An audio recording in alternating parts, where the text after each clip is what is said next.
The stars looked peaceful through the main window of the medical ship. Captain Daniel Hayes stood on the bridge, watching the distant lights as his crew prepared for their mission. The ship was called the Nightingale, and it carried the best medical equipment humanity had ever built. Daniel had commanded this vessel for 3 years, and in that time, they had saved thousands of lives across dozens of star systems. His second-in-command, Lisa Martinez, walked up beside him with a datapad in her hands. She was the chief medical officer and one of the finest doctors in the entire Earth fleet. Her dark hair was tied back in a neat bun, and her expression showed concern. "The distress call is getting worse," she said quietly. "The Vorath colony ship is losing more people every hour. They say their children are dying from radiation exposure." Daniel nodded slowly. The Vorath were a peaceful alien species who had asked Earth for help. Their ship had flown through an asteroid field by accident, and now their hull was breached in multiple places. The radiation was killing them, and they didn't have the technology to fix it. "How long until we reach them?" Daniel asked. 18 hours at maximum speed, Lisa replied, "but Captain will be entering neutral space. Admiral Carter warned us that several aggressive species operate in that region." Daniel looked at her and saw the worry in her eyes. He understood her concern. Earth had been at peace for 200 years. Humanity had learned the terrible cost of war and had chosen a different path. They helped other species. They showed mercy and compassion. That was what made them civilized. "We can't ignore a distress call," Daniel said firmly, "especially when children are dying." "That's not who we are," Lisa nodded. She had expected that answer. It was one of the reasons she respected her captain so much. He never backed down when lives were at stake. The Nightingale wasn't traveling alone. 2 escort ships accompanied them on the mission. The Defender was commanded by Captain Greg Mitchell, a veteran officer with 20 years of experience. The Guardian was led by Captain Amy Sullivan, who was younger but highly skilled. Both ships were patrol vessels with light weapons, designed for peacekeeping rather than combat. Lieutenant Jacob Price, the navigation officer, worked at his station calculating the fastest route to the Vorath ship. He was young, only 26 years old, and this was his first major rescue mission.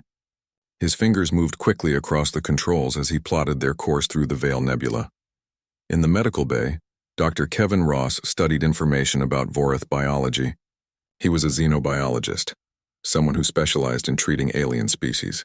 His screen showed detailed scans of Vorath physiology, and he made notes about how to treat radiation sickness in their bodies. Kevin had saved countless alien lives in his career, and he was determined to save these Vorath civilians too. The 3 ships moved through space at full speed.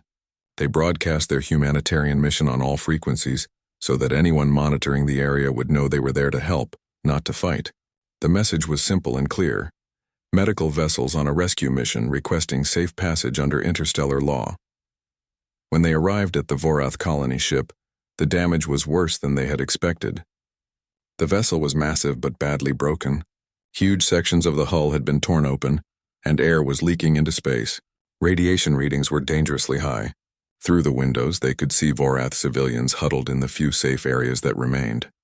Daniel immediately ordered his medical teams to begin rescue operations. Shuttles flew back and forth between the Nightingale and the colony ship, bringing wounded Vorath aboard for treatment. Lisa organized her medical staff into teams, each one focused on different types of injuries. The medical bay filled quickly with patients. Daniel put on a spacesuit and led several rescue teams into the damaged sections of the colony ship himself. The corridors were dark and twisted from the explosions. Bodies floated in the zero gravity, both living and dead. Daniel and his team pulled survivors from collapsed compartments, working as fast as they could. One small Vorath child, barely alive, clutched Daniel's glove as he carried her back to the shuttle. Her large eyes looked up at him with trust even though he was an alien to her. Daniel felt his heart break for these people who had suffered so much. For 18 hours straight, the human crews worked without stopping. They didn't rest or eat. Every minute counted. Dr. Ross and his teams treated over 300 Vorath patients, stabilizing their conditions and saving their lives. The medical bay became crowded with recovering civilians who thanked the humans in their own language. Captain Mitchell and Captain Sullivan kept their ships on alert, scanning the area for any threats. So far, the region had been quiet. It seemed like the rescue mission would succeed without problems. Then everything changed. Lieutenant Nicole Grant, the sensor officer on the Nightingale, suddenly spoke up from her station. Her voice was tense. "Captain, I'm detecting multiple ships dropping out of faster-than-light travel. 6 vessels closing fast on our position." Daniel felt his stomach tighten. He moved to the sensor display and saw the ships surrounding them. They were warships, much larger and more heavily armed than anything the rescue fleet carried. "Can you identify them?" he asked. "Yes, sir," Nicole replied. "They're Kryn Empire vessels." A heavy silence fell over the bridge. Everyone knew about the Kryn. They were a predatory species that claimed salvage rights over disabled ships. They enslaved survivors and sold them as labor. The Kryn had a reputation for violence and cruelty across the galaxy. A communication signal came through. The voice was harsh and spoke through a translator device. "Human vessels, this is the Kryn Imperial Warship Dominator. You are trespassing in Kryn-claimed territory. Surrender the Vorath survivors and your ships immediately. You have 60 seconds to comply." Daniel took a deep breath and opened a channel. His voice was calm but firm. "This is Captain Daniel Hayes of the Earth medical vessel Nightingale. We are conducting a humanitarian rescue mission under interstellar law. These are refugees, not salvage. We request safe passage to complete our mission." The Kryn commander laughed. It was a cold, cruel sound that made everyone on the bridge uncomfortable. "Interstellar law? How amusing. We make the laws in this region, human. Your mercy makes you weak. We have monitored your pathetic species for years. You're too soft to be a real threat.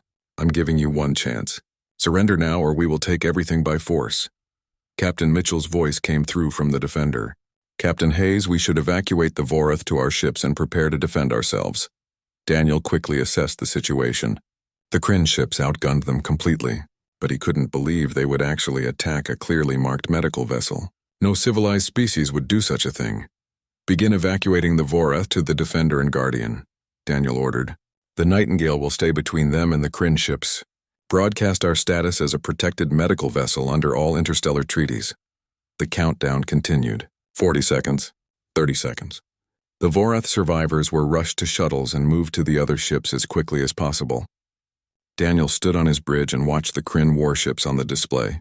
20 seconds. 10 seconds. The timer reached 0. For a moment, nothing happened. Daniel hoped that the Kryn commander had been bluffing. Then the Kryn ships opened fire. The first blast hit the Nightingale like a hammer. The entire ship shook violently, throwing people against walls and consoles. Alarms screamed throughout every corridor. Red warning lights flashed as the shields collapsed under the overwhelming firepower.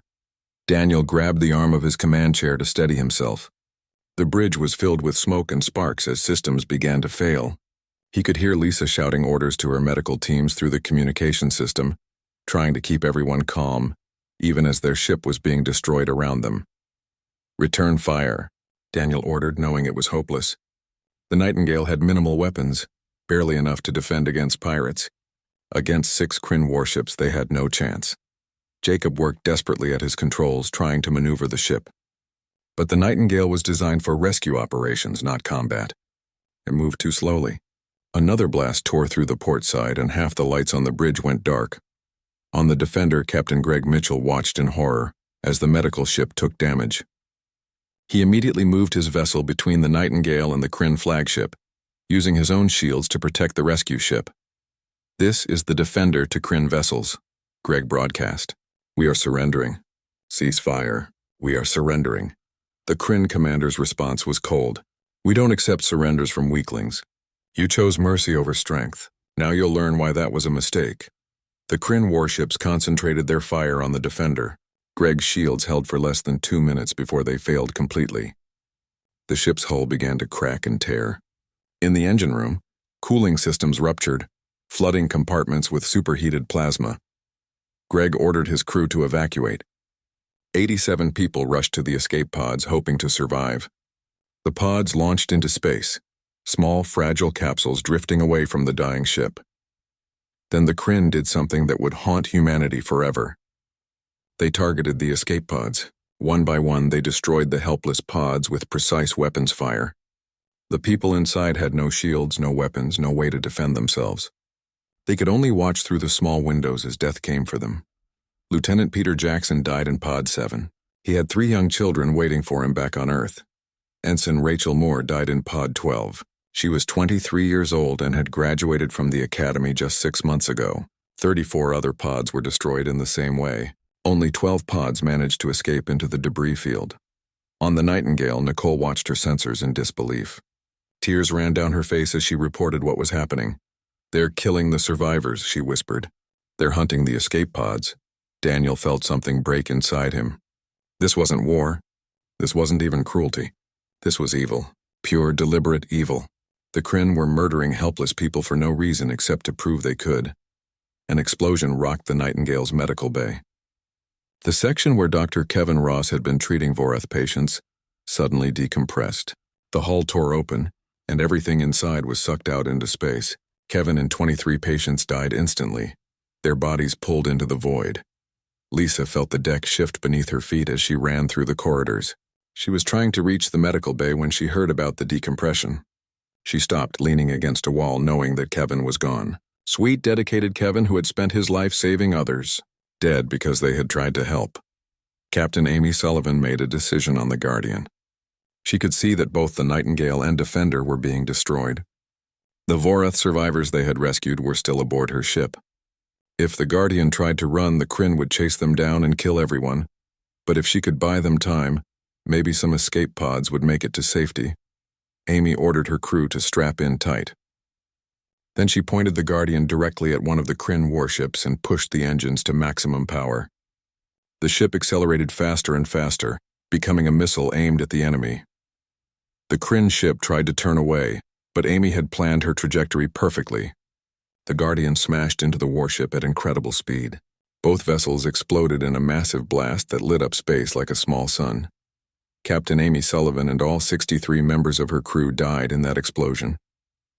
But their sacrifice destroyed one Kryn warship and damaged another.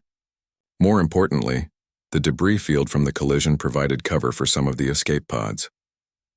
On the Nightingale, Daniel knew his ship was finished. Fires raged through multiple sections. Life support was failing. The hull was cracking apart. He ordered everyone to evacuate immediately while he stayed behind to send all their data to Earth. He recorded everything. Every second of the unprovoked attack. Every image of escape pods being destroyed. Every word the Kryn commander had spoken. This information had to reach Earth no matter what happened to him. Nicole refused to leave her captain. She stayed at her station, working to ensure the transmission went through. Her fingers flew across the controls even as the bridge filled with smoke. Together they compressed weeks of sensor data and video recordings into one massive burst transmission. "Signal sent," Nicole reported. "Earth Command should receive it in about 6 hours." "Good," Daniel said. "Now let's get to the escape pods." They ran toward the nearest pod bay, but another explosion ripped through the corridor ahead of them. Daniel was thrown backward by the blast. He hit the wall hard and felt bones break. When he looked up, he saw Nicole lying motionless on the floor. She was gone. Daniel crawled toward the escape pods, leaving a trail of blood behind him. Every movement sent pain shooting through his body. He could barely breathe, but he had to survive. Someone had to tell Earth what had happened here. He reached a pod and pulled himself inside. His hands shook as he activated the launch sequence. The pod ejected just seconds before the Nightingale's reactor went critical. The medical ship exploded in a brilliant flash of light, so bright it could be seen for thousands of kilometers. Daniel's pod tumbled through space, thrown by the explosion. Through the small window, he could see the Kryn warships hunting for more pods to destroy. He held his breath as one of them passed close by. But the debris from the Guardian's sacrifice was thick here, and somehow his pod remained hidden. The Defender was gone. The Guardian was gone. The Nightingale was gone. Of the 214 humans who had come on this rescue mission, only 43 were still alive, scattered in a handful of escape pods. The Kryn commander broadcast one final message to the survivors. "Run back to your weak Earth and tell them what you saw here. Tell them that mercy is for fools. Tell them that the strong devour the weak, and that's the only law that matters in this galaxy. Your compassion is your weakness and it will destroy you." Daniel listened to those words through his pod speakers. He was barely conscious, kept alive only by the emergency medical systems in the pod. Blood covered his uniform. He could taste it in his mouth, but he forced himself to activate the pod's recorder. With the last of his strength, he spoke clearly. "They killed us for showing mercy. They killed us for being human. Someone has to make them understand that was the biggest mistake they'll ever make. Then Daniel Hayes closed his eyes and let the darkness take him. His pod drifted in the debris field for 6 days before a human scout ship found it. The crew who recovered him thought he was dead at first.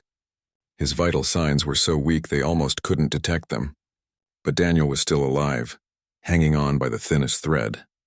As they lifted him from the pod, the medics heard him whisper something. One of them leaned close to hear. "Tell Earth," Daniel breathed. "Tell them what happened. Tell them to remember." The message from the Nightingale reached Earth Command exactly 6 hours after it was sent.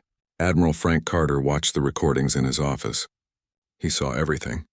The unprovoked attack, the destruction of the escape pods, the deaths of hundreds of good people who had only wanted to help. When the recording ended, Carter sat in silence for a long moment. Then he picked up his communication device and called an emergency meeting of the United Earth Alliance Council.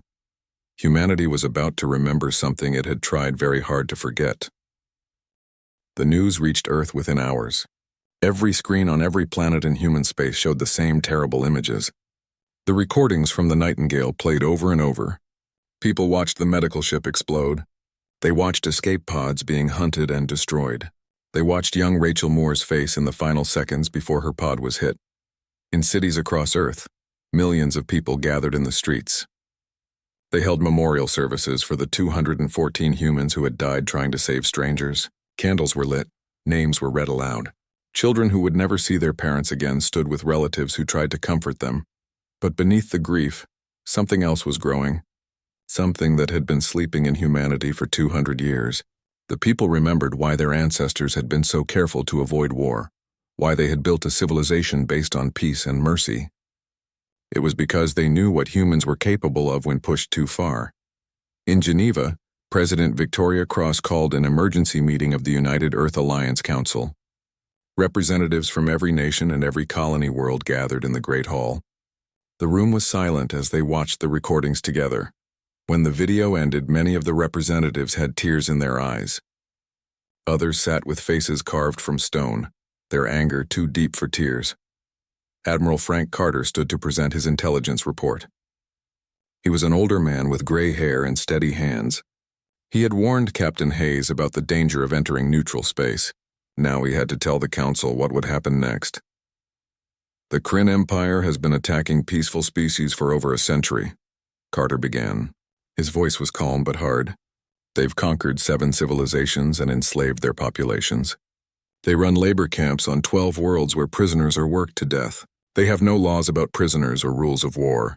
To them, mercy is a genetic defect." He brought up a map showing Kryn territory. Red zones marked areas where they had destroyed other species. "We've intercepted their communications," Carter continued. "The attack on our rescue fleet was a test. The Kryn wanted to see how we'd react to aggression. Based on their assessment of our peaceful nature, they're now planning larger attacks on our colony worlds. They believe we'll surrender after losing a few thousand civilians." A representative from Mars Colony stood up. Her name was Helen Park, and she spoke with controlled fury. "They think we're weak because we show mercy. They think we'll run away when they kill our people. They've made a serious mistake in judgment." President Cross nodded slowly. She looked around the room at all the representatives. This was a moment that would define humanity's future. They could choose diplomacy and appeals to interstellar law. They could try to negotiate, or they could choose something else entirely. "The Kryn Empire has fundamentally misunderstood who we are," Cross said quietly. "They think mercy and strength can't exist together. They're about to learn otherwise. I'm calling for a vote on full military authorization. We will not stop until the Kryn Empire surrenders unconditionally, or is rendered incapable of threatening any species ever again." The vote was unanimous. Every single representative voted yes. Within hours, reserve forces across human space were activated. Dr. Nathan Cole reported to a recruitment center in New Sydney. He was 53 years old and hadn't worn a uniform in 25 years. But when the recruiter asked why he was volunteering, Nathan's answer was simple. They killed children for trying to help. Someone has to teach them that was wrong. The recruitment centers were flooded with volunteers, young and old, civilians and veterans. People came from every corner of human civilization. They weren't driven by hatred or revenge. They were driven by the knowledge that mercy had to be protected, and sometimes that meant fighting. In orbit around Mars, the shipyards began working at full capacity. The facilities had been building civilian vessels for decades, but they still remembered how to build warships. Engineers pulled up old blueprints and started modifying them with new technology. On Luna, the weapons research laboratories opened sealed vaults. Inside were technologies developed during the Third World War, weapons considered too terrible to use. They had been locked away for 200 years with the hope they would never be needed again. That hope had just died with the crew of the Nightingale. Admiral Carter took personal command of the military buildup. He promoted Lisa Martinez to the rank of captain. She had survived the Nightingale massacre and was recovering from her injuries in a military hospital. When Carter visited her room and told her about the promotion, Lisa shook her head. "I'm a medical officer, not a combat commander," she protested. Carter's expression was iron. "You know what we're fighting for because you watched them die. You know why mercy matters because you saw what happens when it's answered with murder. That makes you exactly the person we need." Lisa looked down at her hands. She could still see Kevin Ross's face in her mind. The moment before the medical bay decompressed, she thought about all the patients they had saved only to watch them die seconds later. "What kind of ship?" she asked quietly. "A new one," Carter replied. "The first warship to come out of the Mars yards. We're naming it the Nightingale after your old ship, but this one will have teeth." Across the galaxy, other species watched humanity's mobilization with concern. Some sent diplomatic messages urging restraint. The Galactic Concord issued statements about seeking peaceful solutions. Several ambassadors warned that escalation would only lead to more death.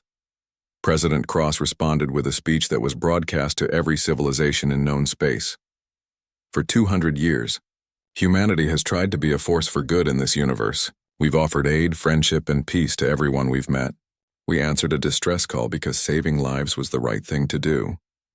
The Kryn Empire killed our people for that. They murdered doctors and nurses. They hunted escape pods like they were sport. They did this to teach us that mercy is weakness. Her voice grew harder. They were wrong. Mercy is not weakness when it's protected by strength. Compassion is not foolishness when it's backed by the will to defend it. The Kryn wanted to see humanity without mercy. They're about to discover what humanity looks like when we fight to protect the very ideals they tried to destroy. The speech ended with a direct message to the Kryn Empire. "You killed our people for showing mercy to strangers. You thought that would make us afraid. Instead, you've reminded us why mercy is worth fighting for. You've reminded us what we're capable of when we fight for something that matters. You wanted a war. You're going to get one." In Kryn space, the Empire's leaders received the message and laughed. They had monitored human civilization for decades. They knew Earth had no real military power. The humans were soft, dedicated to peace and cooperation. They would fold quickly when faced with real violence. The Kryn High Command accelerated their invasion plans. They would strike at human colonies before Earth could prepare. A few quick victories would break human morale, and then the entire civilization would surrender. It would be easy. On Mars, the first new warship completed construction. It was twice the size of the old Nightingale, and bristled with weapons that hadn't been seen in 2 centuries. The ship could destroy a small moon if needed. It was designed to fight, but it still bore the name of a medical vessel, a reminder of what it was protecting. Captain Lisa Martinez stood on the bridge of her new command and looked out at the stars. Somewhere out there, the Kryn Empire was preparing to attack more human worlds. They thought humanity would be an easy target. They were about to learn the difference between mercy and weakness. They were about to learn that humans could show compassion and still be absolutely ruthless when defending what they believed in. The Kryn had started this war by attacking people who came to help. Now humanity would finish it. Across human space, 200 more warships were being built. Each one was named after someone who died in the rescue fleet. The Defender, the Guardian, the Kevin Ross, the Peter Jackson, the Rachel Moore. Each name was a reminder of why they were fighting. The Kryn Empire had killed people for showing mercy. Soon they would understand what it meant to face an enemy that fought with overwhelming force while still maintaining the moral high ground. An enemy that would show no mercy in combat, but would still treat prisoners with dignity. An enemy that could be ruthlessly efficient in war while refusing to become monsters. Humanity was coming, and the Kryn were about to learn a lesson 200 years in the making. Mercy wasn't weakness. It was a choice, and humans could choose to set it aside when necessary to protect it in the long run. The war was beginning, and it would reshape the entire galaxy. The Kryn Empire struck first just as they had planned. A fleet of 30 warships arrived at New Olympus, a human colony world with 2 million civilians. The Kryn commander expected light resistance and an easy victory. He broadcast his standard demand for immediate surrender. What he found instead changed everything. Waiting in orbit was the new warship Nightingale, along with 12 other vessels from Earth's rapidly expanding fleet. Captain Lisa Martinez sat in her command chair and listened to the Kryn demands. Her face showed no emotion, but her crew could see the cold determination in her eyes. She opened a communication channel to the Kryn fleet. "This is Captain Lisa Martinez of the Earth Alliance ship Nightingale. I was on the original Nightingale when your people destroyed it. I watched my friends die while trying to save innocent civilians. This ship is named after that vessel. Every weapon on it is dedicated to their memory. For Captain Daniel Hayes, for Dr. Kevin Ross, for all those who showed mercy and received murder. You wanted to see humanity without mercy. Here we are." The Kryn commander began to respond, but Lisa cut the channel. She turned to her weapons officer. "Fire at will. Show them what happens when they mistake mercy for weakness." The battle lasted 17 minutes. The human warships moved with precision that shocked the Kryn forces. Weapons that shouldn't have existed tore through their shields like paper. Directed energy beams perfected during the Third World War but never used sliced Kryn warships in half. Railguns fired projectiles at impossible speeds, turning enemy vessels into clouds of debris. The most terrifying weapons were the quantum missiles. They didn't explode when they hit. They simply erased sections of space-time, and whatever was in that space ceased to exist. One moment a Kryn warship would be there. The next moment there would be nothing but empty space. Of 30 Kryn warships, 28 were destroyed in less than 20 minutes. 2 were disabled, their crews trapped inside dead vessels floating in space. The survivors waited for death, believing the humans would finish them off. Instead, Lisa ordered boarding teams to secure the disabled ships. The Kryn crews were taken prisoner, treated for their injuries, and given food and medical care. Then they were placed in escape pods and sent back toward Kryn space. One of the Kryn prisoners, his arm bandaged by a human medic, asked a question through a translator. "Why do you show us mercy? We showed you none." The human medic looked at him with tired eyes. "Because we're not you. We fight when we have to, but we don't abandon who we are." The prisoners carried that message back to the Kryn Empire. It confused their leaders more than anything else. How could a species fight so ruthlessly and still treat enemies with kindness? The two concepts didn't fit together in the Kryn understanding of the universe. The Kryn High Command met in emergency session. They had expected the humans to be weak and easy to defeat. Instead, they had lost 30 ships in minutes against technology they didn't know existed. Worse, the humans had deliberately spared survivors to send a message. The Kryn Supreme Military Commander made a decision. If the humans wanted total war, they would get it. He assembled the largest fleet in Kryn history. 200 warships would travel to Earth itself and destroy humanity's homeworld. That would break their spirit and end the war. But the Kryn Supreme Commander didn't understand that he was already fighting a different kind of war. While his fleet gathered, human forces struck across Kryn space like a surgical knife. Admiral Carter had planned every strike carefully. Human fleets attacked Kryn shipyards, mining facilities, and supply depots. The attacks were devastating but precise. Military targets were destroyed completely. Civilian areas were left untouched. At the Kryn shipyards above Kratha Prime, Commander Nathan Cole led a squadron of bombers in an attack that destroyed the Empire's largest ship construction facility. The massive orbital platform broke apart and fell into the atmosphere. But Nathan's squadron waited afterward, scanning for survivors. They found a damaged civilian transport caught in the debris field. The ship was losing air and would soon break apart. Nathan made a decision that would have seemed insane to the Kryn. He broke formation and moved his bomber close to the transport, using his ship's shields to protect it, while the other bombers cleared a path through the debris. Then Nathan's squadron escorted the civilian transport to safety at a nearby station, even though it delayed their return and put them at risk of counterattack. When the rescued Kryn civilians asked why the humans had saved them, Nathan's answer was simple. "We're at war with your military, not your people. There's a difference." Stories like that spread throughout Kryn space. The human military was destroying the Empire's ability to make war, but they were also saving Kryn civilians whenever possible. It created a psychological crisis in Kryn society. Their entire culture was built on the idea that strength meant cruelty and mercy meant weakness. Humanity was proving that philosophy wrong with every battle. Helen Park, now promoted to Director of Intelligence Operations, ran a campaign of information warfare. Human broadcasts reached deep into Kryn territory, showing citizens all the atrocities their government had committed against other species. The Kryn leaders had hidden this information, but now their people learned the truth. The broadcasts also showed how humans treated prisoners. Kryn soldiers who had been captured were interviewed.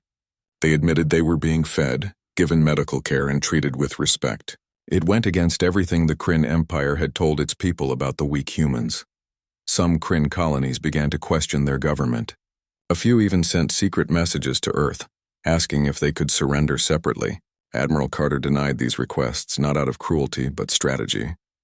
Earth wouldn't allow the Kryn Empire to fragment into civil war. This would end with a clear victor and a lasting peace. Meanwhile, the massive Kryn fleet continued its journey toward Earth. 300 warships, the most powerful military force the Empire had ever assembled. Their supreme commander vowed to bomb humanity's homeworld until nothing lived, to enslave any survivors, and to erase human civilization from the galaxy. The fleet traveled for 6 weeks. During that time, humanity wasn't idle. The Sol system, Earth's home, was transformed into a fortress. The asteroid belt was filled with hidden weapons platforms. Mars and Venus had defensive fleets.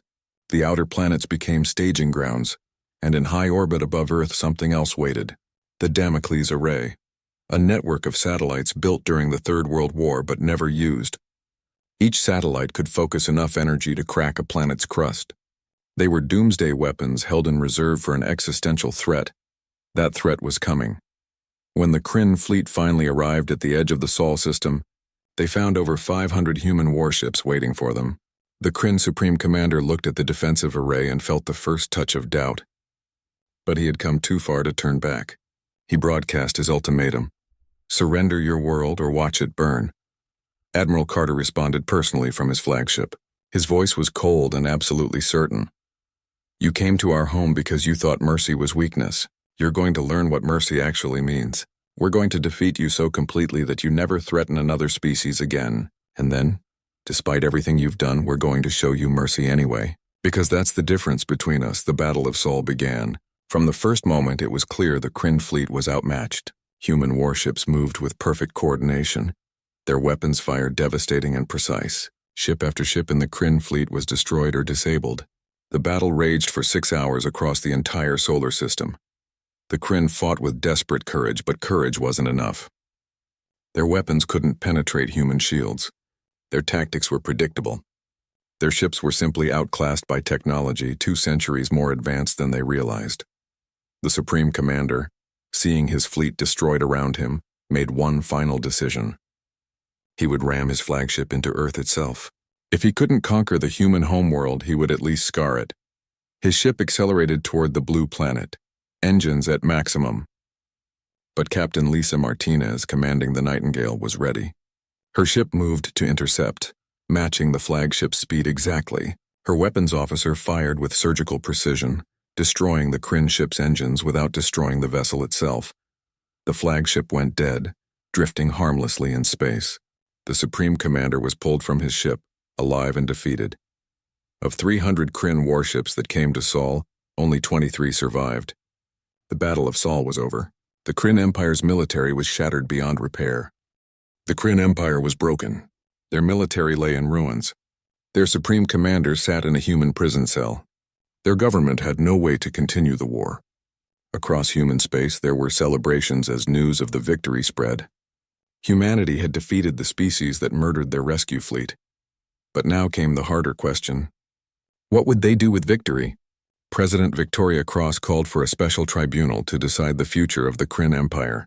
The proceedings were broadcast across the entire galaxy, so that every species could watch. Representatives from dozens of civilizations attended as observers, including the Vorath, whose people the original Nightingale had died trying to save. The tribunal took place in Geneva, in a great hall that could hold thousands. The seats were filled with people who had lost loved ones in the war, parents whose children had died, children whose parents never came home. They came to see justice. The Kryn Supreme Commander was brought before the tribunal in chains. At first he was defiant. He stood straight and proud, declaring that the Kryn would never accept defeat. He said his people would rise again and destroy humanity. He spoke about strength being the only virtue and mercy being a weakness that would eventually destroy Earth. Admiral Carter presented evidence of Kryn atrocities. The tribunal watched recordings of labor camps where enslaved populations were worked to death. They saw footage of civilian populations bombed for refusing to surrender. They heard testimony from survivors of 7 different species the Kryn had conquered or destroyed. The evidence was overwhelming. The Kryn Empire had committed countless crimes against peaceful civilizations. They had no concept of prisoner rights or laws of war. They had celebrated cruelty as a virtue and taught their children that compassion was a genetic defect. Many in the audience called for harsh punishment. Some demanded that the Kryn be treated as they had treated others. If they had enslaved populations, let them be enslaved. If they had destroyed worlds, let their worlds be destroyed. Give them exactly what they had given to others. Then Captain Lisa Martinez stood to speak. The hall fell silent.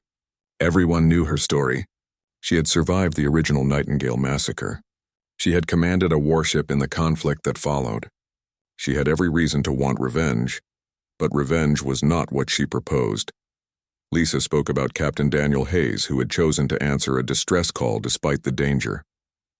She spoke about Captain Amy Sullivan, who had sacrificed the Guardian to protect survivors.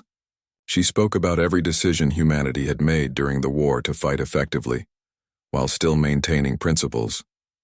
The Kryn taught us that mercy can be exploited. Lisa said quietly, "They killed us for showing compassion. They thought that proved mercy was weakness.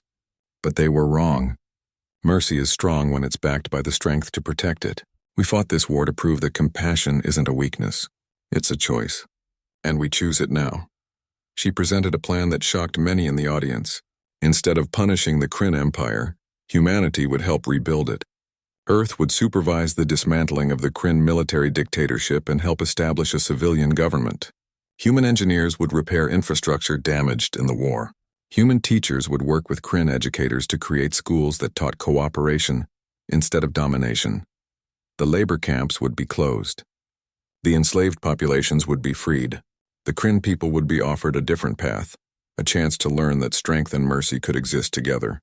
The proposal caused intense debate. Many humans argued that the Kryn didn't deserve mercy after everything they had done. Victims of Kryn aggression were even more opposed. They demanded punishment, not reconstruction. But President Cross supported Lisa's plan. She addressed the tribunal with words that would be remembered for generations. "We fought this war because the Kryn attacked us for showing mercy. If we abandon mercy now because it's difficult, then they've won. They'll have proven that compassion only exists when it's convenient. When it's easy, we have to be better than that. We have to be better than them." The tribunal debated for 3 days. Finally, they voted. The reconstruction plan was approved. The Kryn Supreme Commander and other war criminals would be tried and imprisoned, but they would be treated humanely despite their crimes. The Kryn military would be reduced to a defensive force with oversight by Earth observers. The Empire's government would be reformed. Not everyone agreed with the decision. Some survivors of the Rescue Fleet massacre spoke out against it. They felt betrayed, as if humanity was forgetting the people who had died. But slowly others began to understand the wisdom of the choice. If humanity became as cruel as the Kryn, then the Rescue Fleet would have died for nothing. Their sacrifice would have transformed Earth into the very thing they had opposed. The only way to honor their memory was to prove that mercy could survive even the worst circumstances. The reconstruction of Kryn society began. Dr. Nathan Cole, the engineer who had volunteered at the start of the war, led a civilian team to Kratha Prime. They would rebuild the shipyards his squadron had destroyed. He worked alongside Kryn engineers, many of whom refused to cooperate at first. The Kryn workers had been taught that showing any weakness would lead to exploitation. They expected the humans to treat them as slaves, to abuse them and use them. Instead, they found themselves treated as equals. The humans shared their knowledge freely. They worked side by side with Kryn, teaching them new technologies and techniques. One young Kryn engineer named Kreth worked on Nathan's team. He watched the humans carefully, waiting for them to reveal their true nature. He expected cruelty hidden behind kindness. But weeks passed, then months, and the humans never changed. They remained patient, helpful, and respectful. One day, Kreth asked Nathan a question that had been bothering him. "Why do you help us? We tried to exterminate your species. We killed your people. We would have enslaved any survivors. Why show us any kindness at all?" Nathan set down his tools and looked at the young Kryn. He thought about all the reasons. The practical ones about creating lasting peace. The strategic ones about preventing future conflicts. But in the end, his answer was much simpler. "Because someone has to teach you a better way," Nathan said. "Your culture taught you that strength meant cruelty and mercy meant weakness. Someone has to show you that's wrong. Might as well be us." Kreth didn't respond at first. He went back to work, but Nathan could see that the words had affected him. Over the following weeks, Kreth began to change. He started helping other workers voluntarily. He shared information instead of hoarding it. He slowly learned what cooperation felt like. Across Kryn space, similar transformations were happening. It was slow and difficult. Generations raised to believe that compassion was a weakness didn't change overnight, but gradually the changes took root. Kryn children attended new schools where they learned about cooperation and mutual respect. Kryn scientists began research partnerships with other species. Former soldiers worked on reconstruction projects, learning to build instead of destroy. Earth maintained a military presence in Kryn territory, but it was designed to guide rather than oppress. Human advisors worked with the new Kryn civilian government, helping them establish democratic institutions and rule of law. When resistance movements formed, arguing that the old ways were better, Earth responded not with force but with education and economic opportunity. There were setbacks. Some Kryn refused to accept the changes. Violence occasionally erupted. But humanity remained patient, responding to each crisis with measured force when necessary and mercy whenever possible. 5 years passed. The Kryn Empire that had terrorized the galaxy was gone, replaced by something different. Not perfect, not yet fully transformed, but changing. The labor camps were empty. The enslaved populations had returned home. The next generation of Kryn children were learning a different philosophy than their parents had known. And in Geneva, a monument was being prepared. It would honor the 214 humans who had died in the Rescue Fleet massacre. Their names would be carved in stone, a permanent reminder of the price of peace and the value of mercy.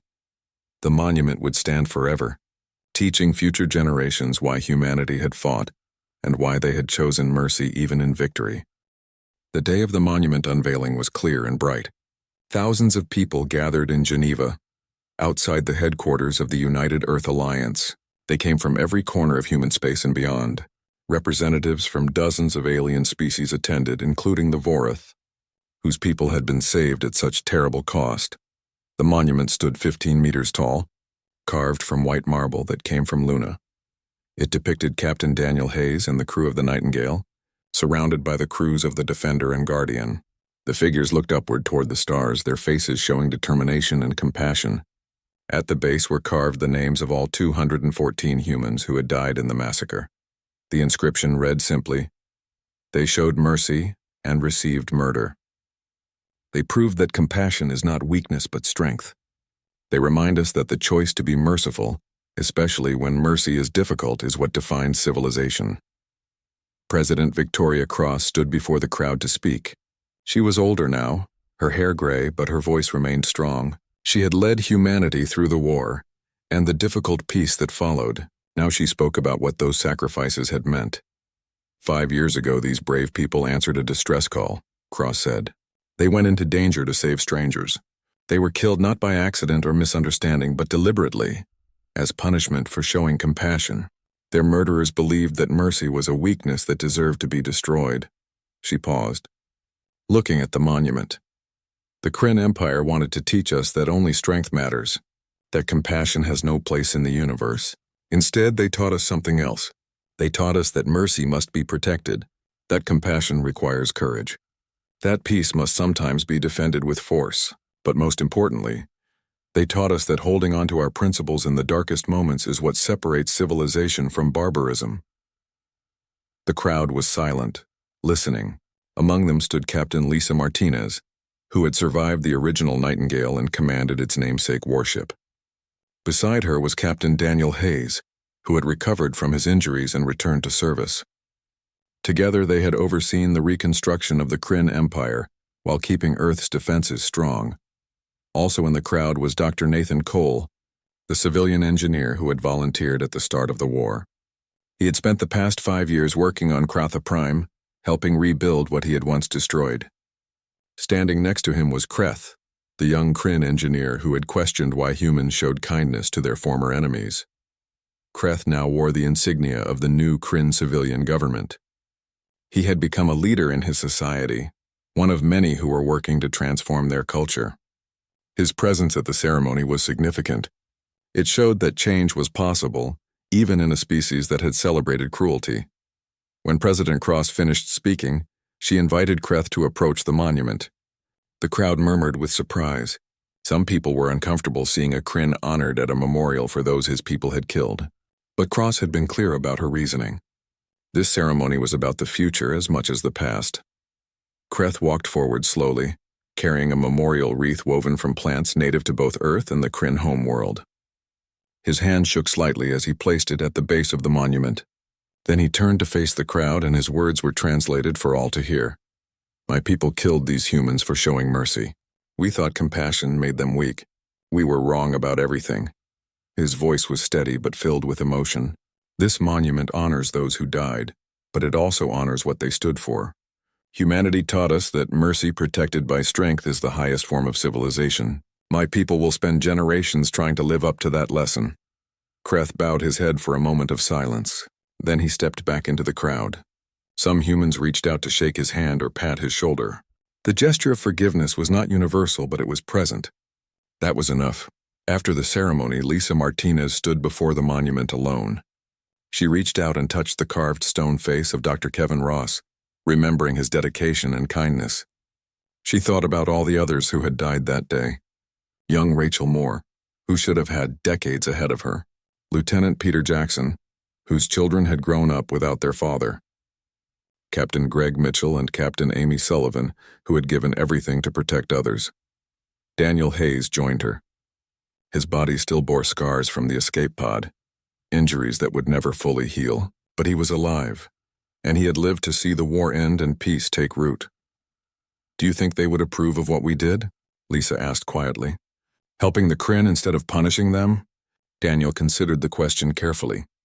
Greg Mitchell once told me that the hardest part of command was choosing the right thing over the easy thing.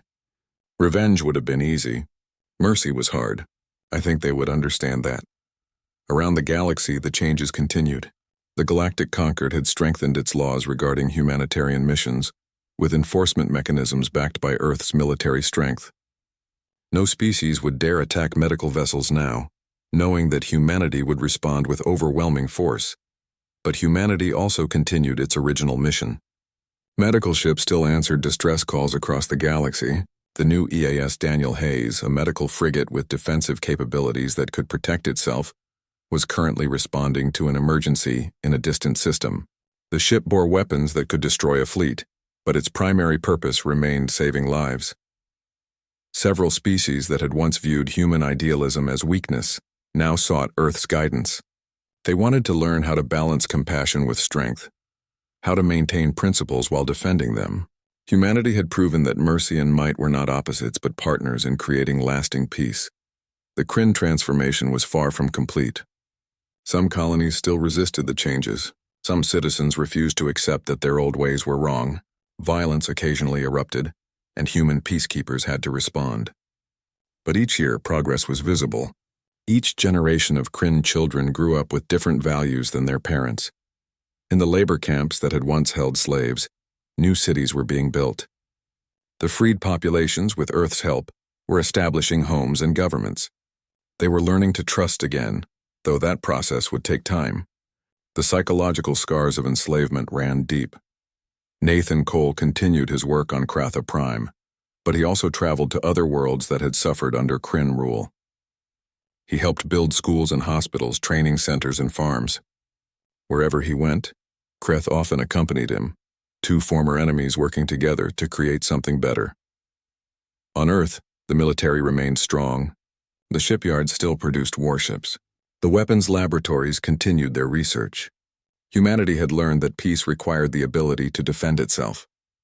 They would never again be vulnerable to species that viewed mercy as an invitation to murder.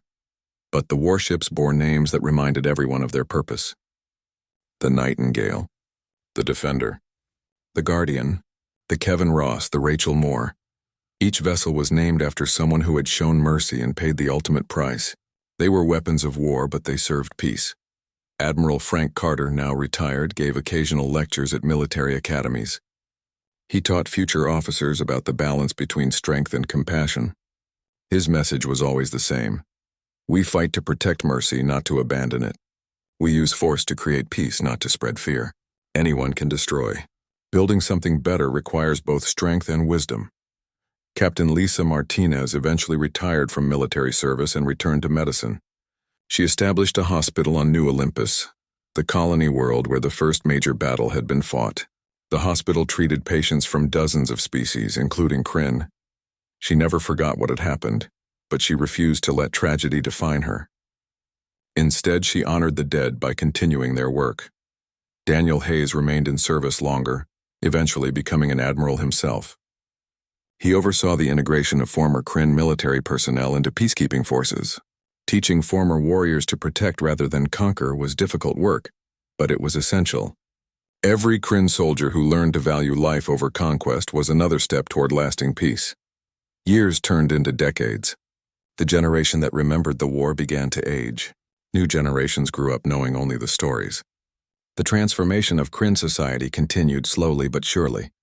The species that had celebrated cruelty was learning compassion.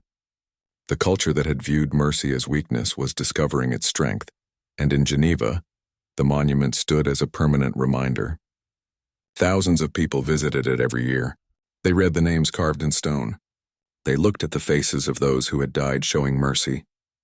They learned about the terrible price of that mercy and the even greater cost of abandoning it.